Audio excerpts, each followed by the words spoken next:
Okay, let's attach the AP Systems microinverter to the rail. How you attach each unit to the racking, that is, hardware and required tools, will vary by what brand and type of racking you use. On this roof, we're using Sunmoto system. We'll place each unit parallel to the slope of the roof.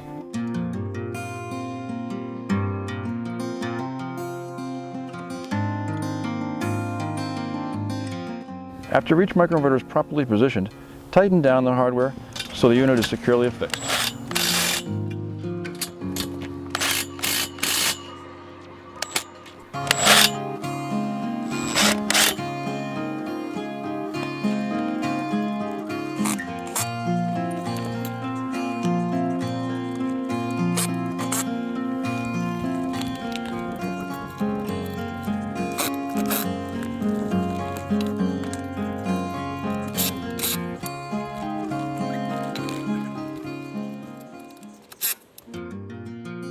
Allow at least 3/4 of an inch between the unit and the rooftop to ensure proper heat dispersion.